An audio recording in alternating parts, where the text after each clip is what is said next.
In the last episode, we followed the story the way investigators and the Indiana community first experienced it. We didn't begin with a serial killer. We began with missing men, whispered warnings, a survivor, an alias, and then the license plate. We began with a man calling himself Brian Smart, a man who seemed wealthy, awkward, persistent, and dangerous. A man who brought Mark Goodyear to a secluded estate outside of Indianapolis. Brian Smart was not just a name floating around in the shadows anymore. The license plate gave investigators something real. It gave them a vehicle. It gave them a registration. It gave them an address. And that address led to Fox Hollow Farms. But the man behind Brian Smart was not publicly known as a drifter, a violent criminal, or somebody living on the edge of society. He was known as a businessman, a husband, a father, a man raising 3 children on a large estate outside of Indianapolis, a man with a thriving thrift store business, a very nice family home, and the kind of suburban image that people often look for to create a feeling of safety. His name was Herbert Richard Baumeister. I'm Jimbo. And I'm Dustin. And this is the monster of Fox Hollow.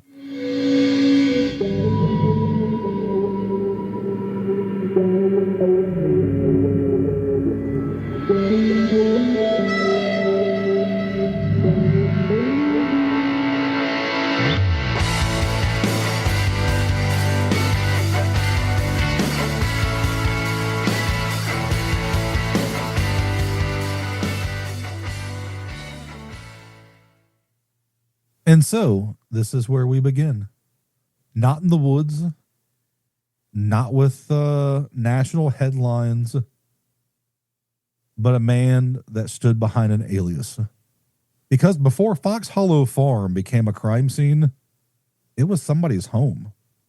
Before Brian Smart became a name connected with terror, Herb Baumeister was building what appeared to be a respectable public life, which is one of the most disturbing things about this case. This was not a man completely outside of society, hiding in the shadows. He wasn't in a shack in the middle of nowhere like, the Unabomber. He definitely did not appear to be suspicious on the outside. Like I said, he was a family man. He ran a business. He had employees, neighbors. He had all the normal looking pieces of a normal looking life.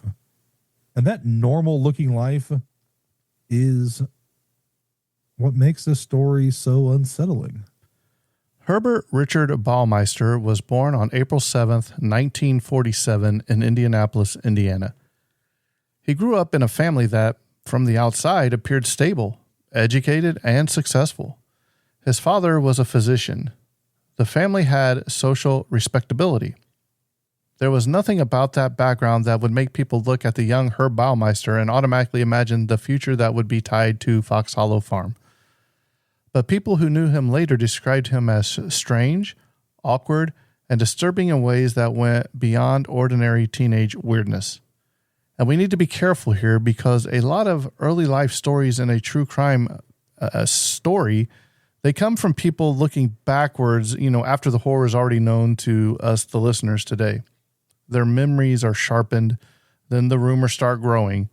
People attach meaning to things they may not have fully understood at that time. So we are not going to pretend every childhood story is a court-certified fact carved into stone in this podcast series. But there are patterns in the recollections. Former classmates later described Baumeister as socially isolated and unsettling. Some claimed he had fascination with dead animals. Stories circulated about roadkill, dead birds, animal remains, and behavior that made other kids uncomfortable. Again, not every detail is easily to independently verify decades later, but the theme is consistent. People remembered him as someone who seemed drawn to death, shock, and discomfort. And that matters because later in life, Herb's Baumeister's name becomes tied again and again to things that are not just violent, but degrading, death, control, humiliation, bodily fluids, a strange coldness around things that should have triggered disgust, empathy, or fear. When people looked back after Fox Hollow, some of those early stories felt less like random weirdness and more like warning signs nobody yet knew how to read. And one of the more repeated stories from Herb's younger years involved him allegedly urinating on a teacher's desk. I mean, hey, which one of us didn't want to do that at a time or two, right, Dustin? Well, I'd have stage fright, so probably not. And normally, if somebody tells you, hey, this guy peed on a desk, your first thought is, okay, it's either a nightmare or it could have turned into the weirdest school board meeting that you ever went to. But with Baumeister, that kind of story becomes more disturbing because similar behavior is reported, and this would follow him into adulthood. So as a young child, there's stories of him, being fascinated with dead animals and maybe taking a dead bird. And I think they said that he would put it in his pocket and carry it around and took it to school. And I think that made it on the teacher's desk as well. He would tell classmates that he wondered what pee tasted like. And I'm not going to go any deeper into that one because, then as an adult, there's another piss story, but we'll get to that pee story soon enough. The thing is, it's not just one bizarre childhood accident. It's a reported theme. People would later describe the young Herb Baumeister as someone who struggled socially, seemed to enjoy shocking people, and acted out in ways that were humiliating, hard to explain. It wasn't rebellion. It wasn't just immaturity. It was something colder and far stranger. Baumeister's father reportedly was concerned enough that he had young Herbie evaluated when he was younger. Later reports mentioned the possibility of a mental health diagnosis. But this is where we have to be responsible. We're not doctors. We're not diagnosing him from the Dark Discovery Studios. And mental illness doesn't always equal violence. Most people with mental illness aren't violent. And the most important thing is to not just slap a label on him. It's more important that we talk about how the people around him seen him, the unusual behavior, long before he was ever connected to any missing men. That distinction matters because if we turn into he was mentally ill, therefore a killer, we're doing history and this whole podcast a grave disservice. But what we can say is this: Herb Baumeister's life showed long-running instability, disturbing behavior, and a repeated ability to appear functional while something much darker seemed to be happening underneath. He graduated high school and briefly attended Indiana University, but he did not finish a degree. During those early adult years, he drifted through jobs and struggled to find a stable direction. But he was not incapable of blending in. That is another key part of this case. He could appear normal enough when he needed to. He could get jobs. He could date. He could even marry. So if you think that your kid or you're socially awkward and you don't think there's anybody there for you, think again. Because this weirdo, he found love. Or love found him. He could even build a business from the ground up.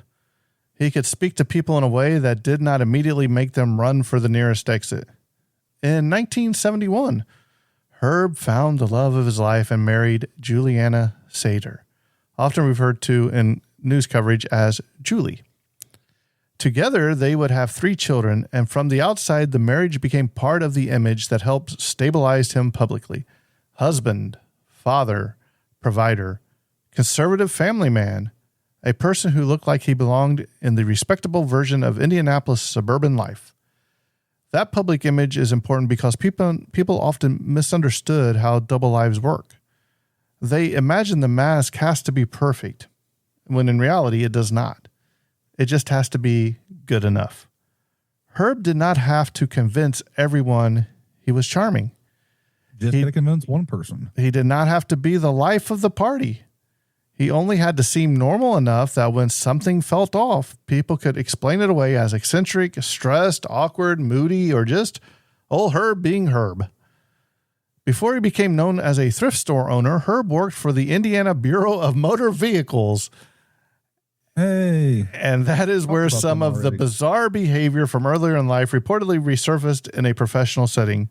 So you would think, knowing that he worked for the Bureau of Motor Vehicles, you would think that he would have been smart enough to never go to some place that he abducted somebody, allegedly, or coerce them into a vehicle for consensual activity, knowing that it could get dark. Why would you go anywhere that had your own license? Well, not only that, but you got to remember this is at a time where we didn't have cameras on every street light and cell phones and all that. You would cover it or do something. Well, it was at his time at this BMV that he was said to have urinated on the supervisor's desk, echoing the school story from his childhood. Then in another widely reported incident, he was fired in 1985 after allegedly urinating on a letter addressed to then Governor Robert D. Orr. You don't remember, that was before my time. I remember Franco Banyan, and if he'd have peed on that one, I probably would have been mad. But who doesn't want to piss on a letter to a politician within the government? In the 2000s, we had anthrax, and in 1985, Herb Baumeister had piss. And he was probably dumb enough to put his, hey, self-addressed stamped envelope returned to sender, right? Yeah, let's stamp it. But yeah, it's, you know, I don't get that fascination, but there's a weird fascination that he had. So this was a strange self-sabotaging act.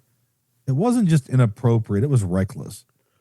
You're not quietly breaking any rules. You're blowing up your own workplace. You know, you're creating humiliation and disgust and inviting the consequences to be what they're going to be. This suggests a man that who could not just simply keep the mask on all the time. The public version of Herb Baumeister, for the most part, could operate for a while. Then something bizarre would break through, like pissing on stuff. Imagine being the person who had explained to HR, so what is your grounds of termination? Well, Janet, it turns out there are very few second chances when you decide you're going to piss on a letter to the governor. This is just one of those things that you don't have to have in the handbook for your job. But people like him make you question if you really got to. Like, you know, there's no defecating, urinating, or anything on or in anything that is not a urinal or a toilet. And do not mix them up vice versa. Everybody should already know this. But after Herb's time at the BMV, life would take a turn that from the outside looked like a reinvention. In the late 1980s, he entered the thrift store business. According to, you know, all accounts, he would borrow $4,000 from his parents and open up a store called Save-A-Lot, which is kind of funny because Save-A-Lot later became a grocery store. Yeah, I've been in one. And it's just kind of odd. And I think they're spelt the same way. Mm-hmm.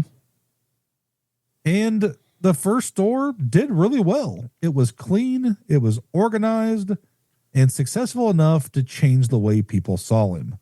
Suddenly, Herb Baumeister wasn't just the odd guy who had trouble holding things together, he was becoming a successful businessman.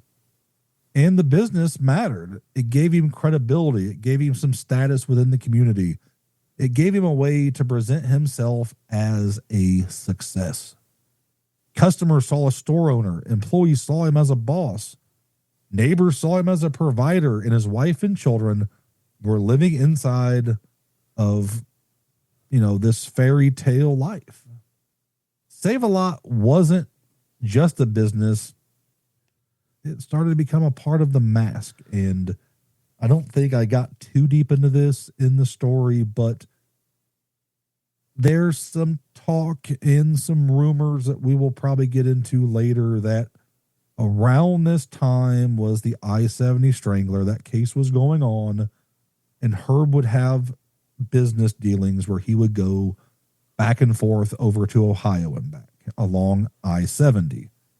And I know at this time they're also talking about his drinking would start to increase, and there was some different things going on. So we talked about Herb holding it together, but it seemed like he wasn't holding it all together all the time, and he had ways to kind of get around that to where it wasn't so visible. So the success of that business eventually helped the Baumeister family move to Fox Hollow Farm in 1991.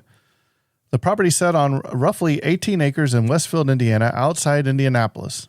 It was a large, wooded, private, and impressive place to live. I mean, it really is. Dustin and I drove by there. It's very massive. Oh, yeah. I mean, 18 acres, is a lot of land. And to have 18 acres, I think my aunt and uncle lived on 16 acres or about 18 acres, but most of it was a pond. Mm-hmm. It sat up on top of a hill, and it was just shy of a mansion. And it was like, man, you drove by and you're like, man, like how cool would it be to live there? Well, yeah, it's like, especially here when, the place that they bought, Fox Hollow, you drive by it and you're like, hey, those people there, they have made it. They have arrived. These are the people that we have to keep up with. We used to keep up with the Joneses, but now we're keeping up with the Baumeisters, right? And the thing is, when you look at how big that house is, we're probably talking $1 million houses around this. I'd have to look at real estate, probably $750 to probably $1.2 million houses, if I had to guess. And this, I don't know how big the land is now. I'm sure some got sold off. But you have a pretty big, if they kept up or the owners now renovated and just updated the houses, the kitchen, the bathrooms, getting rid of carpet and all the stuff that was big in the 90s, it's a multi-million-dollar house. Yep. And that's today, and that's $1 million in 1991 is a lot different than $1 million today. I mean, I want to say it was like $500,000 or $750,000 back then. I want to say I seen, probably wrong, but I mean, this is a huge status. Fox Hollow Farm is one of the central contradictions of this case. From one angle, it looked like stability. It's a big home, a family estate. There's woods, there's lots of land, and there's also privacy. The reward for business success. But from another angle, especially once investigators began looking at it, that same privacy becomes terrifying. The distance from downtown Indianapolis matters. The seclusion matters. The woods matter. A man could bring someone there from the city, and by the time they arrived, the bars, the streetlights, the witnesses, and the safety of public space were gone. And that is where the house itself becomes almost like a character in this story. Fox Hollow created the conditions for secrecy. It was big enough to hide in, isolated enough to feel separate from the city, respectable enough that people did not immediately imagine horror. That is a dangerous combination. By the late 1980s and the early 1990s, investigators later believed Herb Baumeister was living a secret double life. During the day, he was the husband, father, thrift store owner, and property owner that everybody had come to know and love. But at night, according to survivor accounts and later reporting, he moved through Indianapolis gay bars using the alias Brian Smart, as we talked about in our previous episode. I wonder if he ever toyed with using Maxwell from Get Smart, Maxwell Smart? I don't know. But I want to be like, well, no, that's too obvious. How about? And that alias is important. Brian Smart gave him separation. Herb Baumeister was married. Herb Baumeister had children. Herb Baumeister had a business. Brian Smart, he could enter the nightlife scene without carrying the same public identity. Brian Smart could talk to men. Brian Smart could present himself however he wanted. Most importantly, Brian Smart could disappear back into the suburbs without anybody ever knowing who he really was.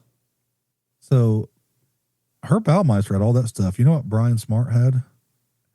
Not a damn thing. You know what else Brian Smart didn't have to do? Pay taxes. Right? Yeah, I know.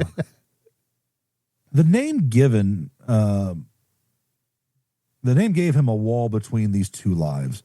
Indianapolis's gay nightlife scene at the time was vibrant, but it was also vulnerable. The bars like, trying to think of what the name of the bar was because I can't verify all the ones I did, but you know, you had several different gay bars that, you know, that the community would thrive in. They would gather, socialize, and find a community. And they could exist more openly inside of these establishments than they could in the rest of their life. But we're also operating in a world where crimes against gay men didn't have the urgency. They didn't get the attention. They didn't get the recognition, anything that they needed. You were treated kind of like a second or third rate citizen. You know, if I always like to say, you know, what if something happened to me, would it make the news? And when we were at the event where they were talking about some of the breakthroughs and identifying of new victims from Fox Hollow, that's one thing that when we were talking with one of the investigators was, you know, Jimbo asked, "You're from Colorado. Did you ever work the JonBenet Ramsey case?" And he's like, "Yeah." And we were talking, I'm like, well, what really made that? I know they were rich, but what made that case explode? And he's like, well, at the same time, they were trying Timothy McVeigh in Denver for the Oklahoma City bombing. So when the news broke, all the media was there. So just because you're from a rich family doesn't mean that you're going to get all the media attention. You know, it just happens. It has to happen with the right circumstances. And I don't think there was anything that was going to cause the right circumstances to be shown upon these individuals that were missing. But Baumeister's public image was a private hunting ground that we have to understand together. He didn't just exploit individual victims. He exploited a social reality. He moved in a world where some men were not fully protected by families, law enforcement, employers, or, like we said, the media attention. If somebody disappeared, there's too many ways for the larger outside world to just shrug their shoulders and move on. When people disappear, well, maybe he moved. Maybe he was sick. Maybe he didn't want to be found. Maybe he's living a secret life. Maybe this was just the way things happened. This is not how predators thrive. And this is how predators thrive, sorry. Not only because they're clever, but because the world around them gives them cracks to hide in. Witnesses would later describe the man known as Brian Smart as awkward but persistent. He had allegedly approached men, often younger, and presented himself as a wealthy, generous, and successful person. He talked about properties outside the city, money and status. To some people, this seems strange. To other people, it was just probably him trying to impress them. So it wasn't setting off warning signs. He didn't have to be smooth, like we said. He only had to be believable and enough to get somebody to start a conversation with. And, those conversations would lead into a car that was leaving the city. So at the same time, Herb's life had its own rhythm. According to later accounts, Julie and the children would often spend quite a bit of time away with her parents and her family in Ohio. This is when Herb would remain behind at Fox Hollow. Investigators would later closely look at the windows of time because this may have gave him, longer stretches alone at the estate. And in hindsight, the absences are starting to become more unsettling. Why are they leaving? Why, would you go away for long periods of time, possibly, or every weekend? But hindsight, like we were talking earlier, is the key word. You can look back now and play armchair quarterback and be like, well, there was all these warning signs. You don't see them in the moment. When you get the details, it's easier to put the puzzle together. But at the time, a husband stayed behind while his wife and kids visited family. It doesn't look like, that gave him a perfect time to go commit murder every time. It looks like work, stress, business, family obligations. A guy who doesn't want to make the drive. Maybe this was where the marriage starts to become strained. Maybe a weird dad just being weird, needing time alone. It doesn't automatically scream, hey, something's going on. And this is why the case is full of moments that feel obvious now, but are easier to explain, now, Yeah, back then as opposed to now, right? Yeah. So by the early 1990s, the disappearances connected to Indianapolis nightlife were growing more alarming. Men were still vanishing. Friends and families were worried. Missing posters appeared. A private investigator became involved in at least some of the searching. The community was talking about a possible predator, and Detective Mary Wilson was listening. But inside Fox Hollow Farm, another piece of the story was about to surface in a way that should have changed everything. In November of 1994, one of the Baumeister children found a human skull on the property. Now, think about that. This moment deserves a pause, right? Just a pause. So there's times, and this happened within the last year, where I don't remember, it was around Fort Wayne or southern Indiana. Some people found human remains along a river. But as soon as, they seen it, looking at the age, and when investigators see it, they're like, this is something really old. This isn't nothing new.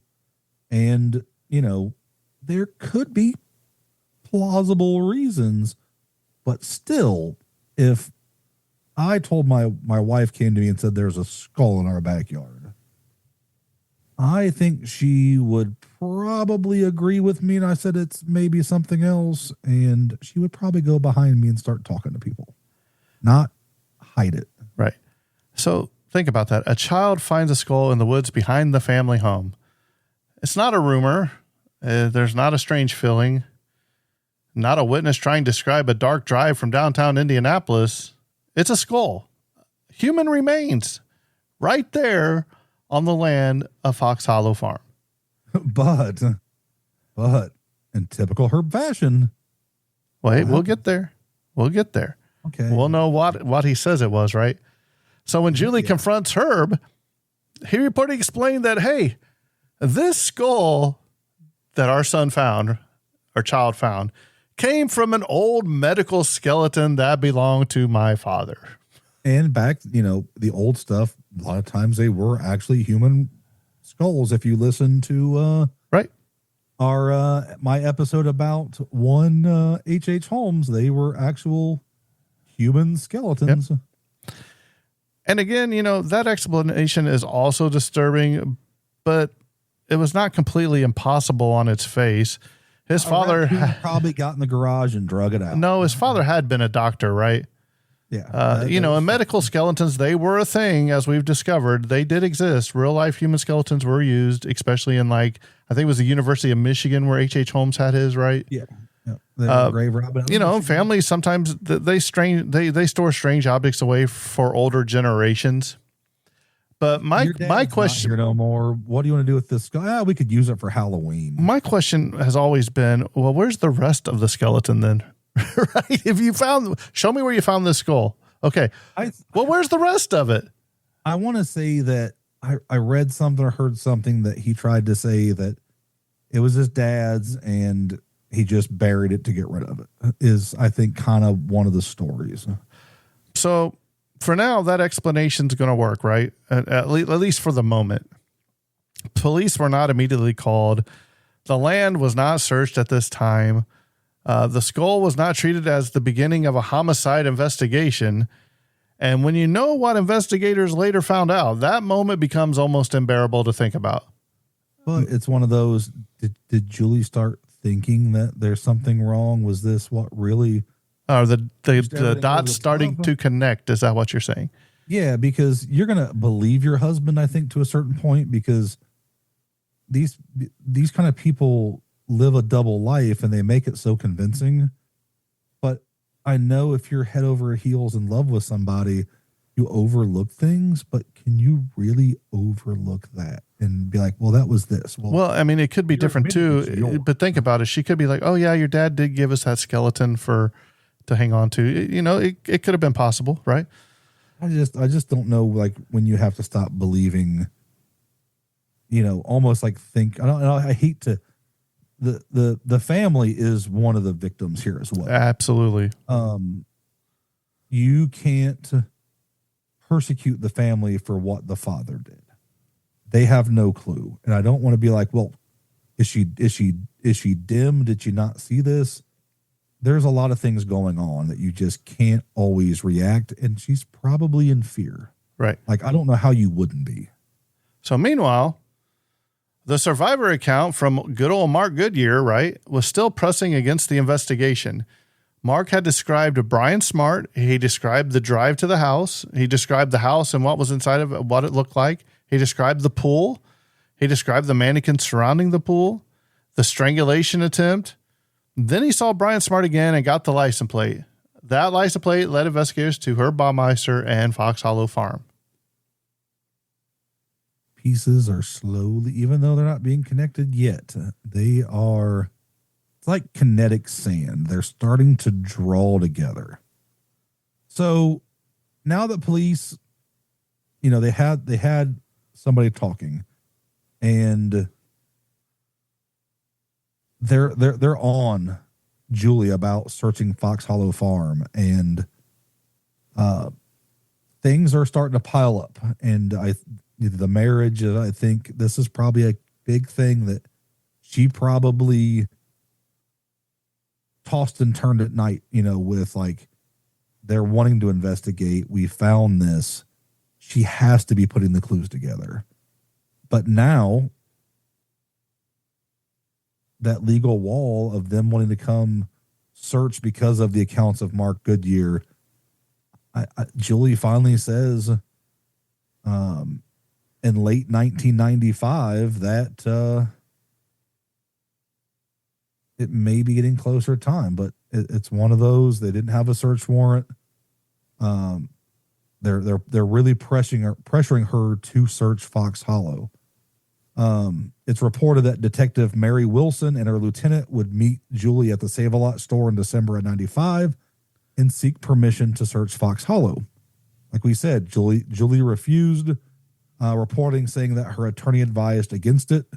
At this point, police were still trying to get enough evidence and enough information to get a search warrant. And again, like I said, I know the story and I'm getting worked up a little bit that this is one of the moments that the listeners are probably yelling, you know, wherever they're listening, just go search it. Like we said, they can't. That's not how the real world works. They can't legally walk onto private property and start, you know, searching and digging up the woods because they have a gut feeling. They need consent or a search warrant. And to get a search warrant, they need physical evidence that they can present to the judge. This frustration is just growing because investigators know that they're getting on something close. They knew that Fox Hollow mattered in all this, but the property was just out of their grasp. And while police were waiting, like we started to allude to, Herb's public life was unraveling. The thrift store business that had once helped build his image was no longer that clean success story that it had began as. By the summer of 1993, employees noticed her becoming increasingly more volatile. Those absences started to increase, especially during the workday.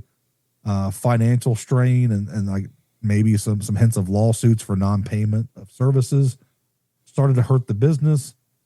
Like I said, he opened up a couple of these thrift stores. The second location wasn't doing as well as the first location. The bills are piling up.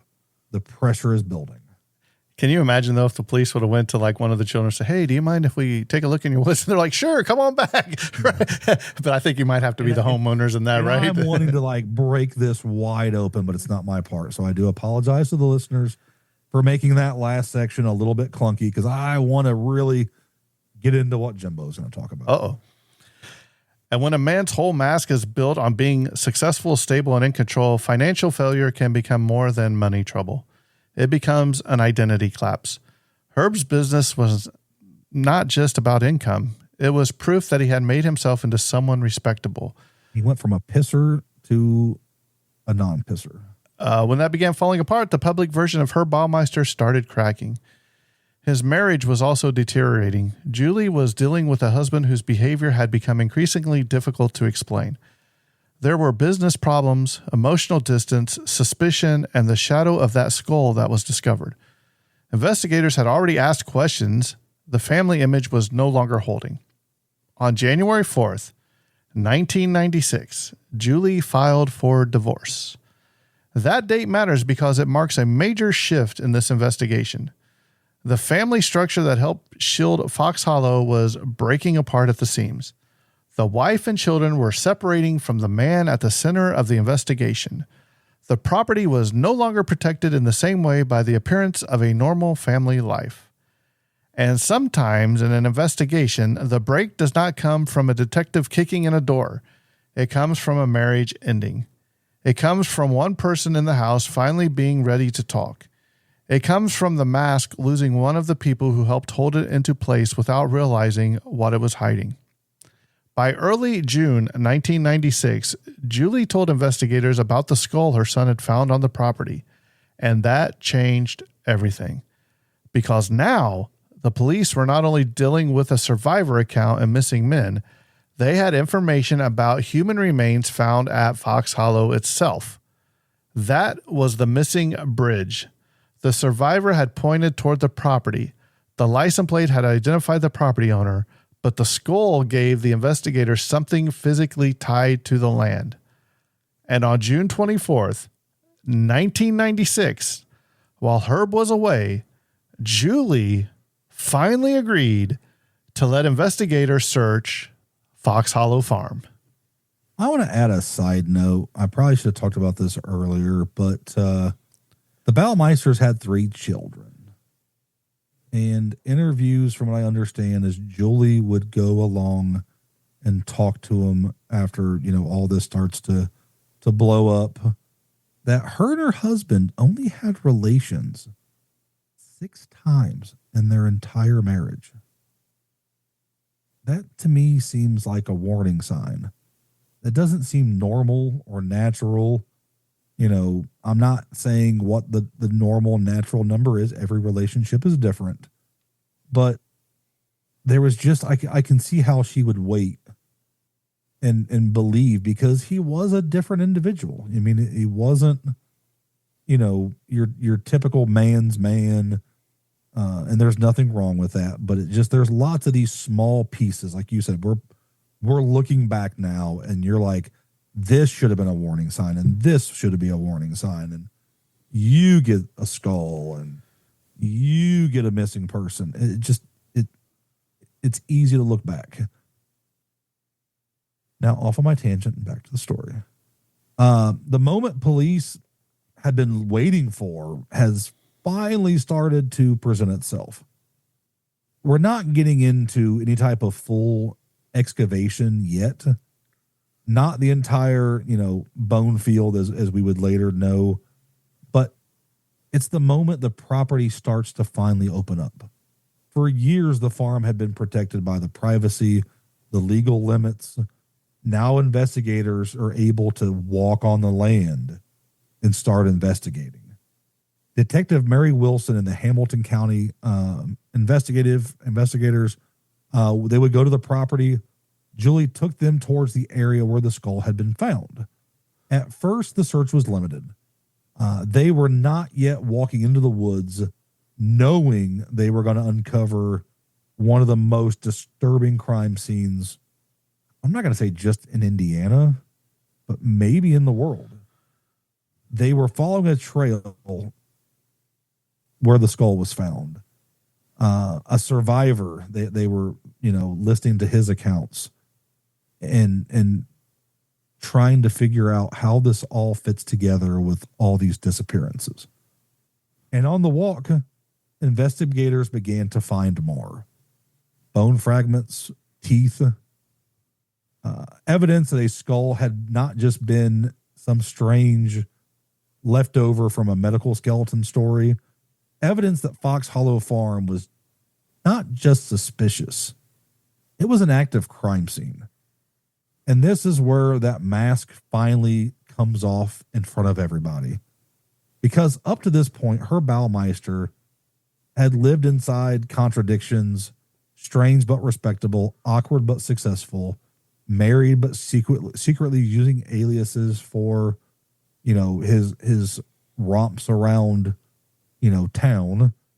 A father on an estate where his child had found a skull. A businessman whose property matched a survivor's terrifying account. But the bones don't care about public image. Teeth don't care about how the business is going or who you are. The woods don't care how respectable somebody could be from the outside. Once investigators found these remains, the story and the trajectory of this completely changes. It's no longer about missing men. It was no longer about the survivor's account. It was now about the physical evidence that they were finding on the ground at Fox Hollow Farm. And by that night, Dustin. Another thing I want to just throw in here that I'm just trying to figure out, because when they talked about walking on this land, they were finding this stuff rather easy and in areas that the children would play. But like a lot of these, like when we talk bone fragments, we're talking broke down small pieces that if you probably weren't keen on what bones look like and into the type of investigations that they're doing, you maybe wouldn't know, but I find it hard to believe that you're going to maybe find teeth around the yard. There was supposedly a mulch pile not far behind like the back porch that some of these bodies were put into and burnt. Allegedly, possibly, don't know, because like we said, the stories that we heard from the eyewitness, Mark Goodyear, has changed and evolved so much. We don't know what's fact and fiction. But how could you go out and be in the yard or go, if you have some, there has to be some trails in the woods that you would go walk.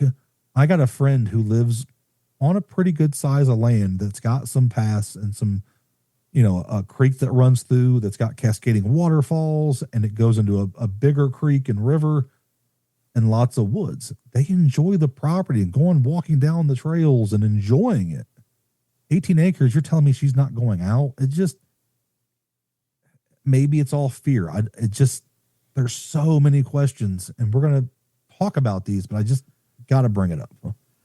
Well, by that night, the investigators finally had enough evidence to go to the judge. And the judge signs a warrant, and the search of the Fox Hollow Farm expanded. The next day, law enforcement and forensic specialists would begin the slow, awful work of digging through the property. Herb Baumeister was not hiding because nobody ever saw strange behavior. People saw it.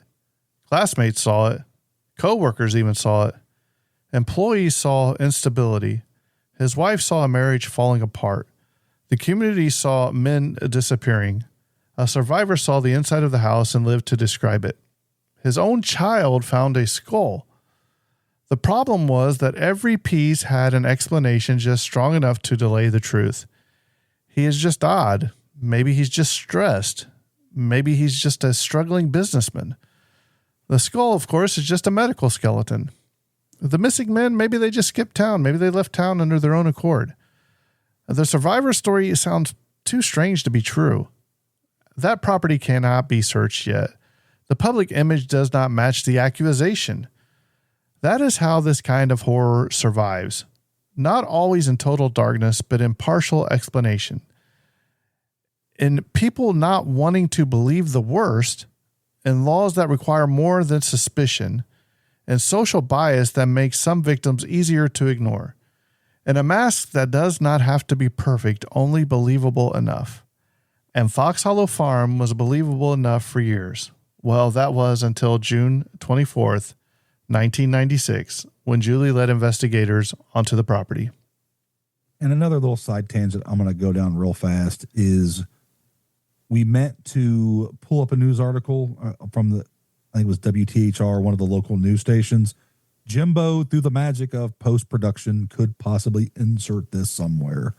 But as of right now, it's not inserted. And there is a story, a news story that you're watching on video on the news of Herb Baumeister talking about, I don't know exactly what sparked the news there, but they were striping the road and there was a dead raccoon in the road and they just ran over it with the painter, painted a stripe on this raccoon. He was talking about how the animal deserved better and how it wouldn't have took much to just move it out of the way and not paint it and just how terrible this was. Meanwhile, like 200 yards like behind him is hiding all of his secrets. It's a man who did his best to just camouflage himself enough into where he didn't seem suspicious. But you get a little bit of care and compassion, at least on the outside. And he looked genuine. You've watched it. He looked genuine talking about it. Like, this is terrible. Like, this is just, how are you going to do that? And then you're secretly, possibly killing people and burying them in your backyard. Allegedly. Let's throw that out there too. Because this is good. You think it's good now. It's getting ready to take some more twists and turns, folks. So, like I said, they searched. They found bone fragments. This was a forensic nightmare. And at this moment, Indiana realized that the rumors were true. Because Fox Hollow wasn't just the home of a strange businessman. This was where the missing men had been taken. And once investigators started digging, they wouldn't find just one victim. They would find pieces to many. Thousands of pieces. The numbers, and granted, a piece, I don't exactly know exactly all the sizes. There's bigger pieces, smaller pieces, but there was a lot of bone fragments. Around 10,000 bone fragments that they have to take and try to put together and build DNA profiles. I'm sure that there's a good number, maybe earlier ones, that were bigger that made identifying a little bit easier. But with every piece of bone fragment they found, the same question was running through their minds. Who did this belong to? Who were these? How many people are here? This story is about to take a huge turn. And we've alluded to things, but if you've not looked into this, like, I would say if this was a movie, grab some popcorn and sit down and just really listen. But it's not the kind of story you probably want to eat popcorn to. Right. And as we said before, this story has more questions than answers. And by the time you get one question answered, two more questions pop out. It's like a never ending circle or cycle of questions and answers. And we've got this research here, and you're compiling the information, and I could go back and go through information and pull more stuff out. And the more you read it, you're like, this makes me question this. Mm-hmm. This makes me question what I know. And it just, you'll have to wait and see if this ever gets answered. Right. And they're going to have to wait till the next episode to hear more from us. So if you like what you heard and you want to leave us a review, you can leave it anywhere you listen to your 5 stars podcast. Only, please. And if you want to reach out to us at darkdiscoveriespod@gmail.com, go ahead and light us up. If you're a reporter, an investigative journalist, another podcast, and you've covered this and you want to come on and talk to us about it, feel free. If you're a news anchor, come on. We'd love to have anybody and everybody talk about this, because the more people talk about this case, hopefully we can get some more answers. Maybe some memories will be jarred. So and as we're talking about this, we're talking about a lot of forensic work that it's not a cheap or an easy battle that's starting. It is very expensive to do this. So the more attention that we can get this case, that we can get resources. Maybe they can get more donations to get some of this done faster. Yeah, because a lot of this stuff, I'm pretty sure, was all donations, to where Hamilton County, I don't believe, is paying for any of this. 'Cause a lot of people are like, well, this is going to cost too much money. We can't, there's no budget for this. Well, here's the thing. Who gives a shit about a budget? You've got a case that you need to solve. And like I said, all these fragments, it's a very tedious and time-consuming process. All right, but we'll talk about that in a future episode, I know, because Dustin and I went to a actual, what would you call it, an update slash memorial service type thing for the victims? Yes, because they had identified a new victim, and they were talking about the case, and it was a huge turnout. Like, I did not expect the standing room only, right? But we'll talk about that in a future episode. We don't want to dive into it here. Save it, make the people come back and listen, right? Yeah, we got to have you hanging on the edge of your seat, right? But until next time, please do me one thing. Please remember, the deeper you dive, the darker it gets.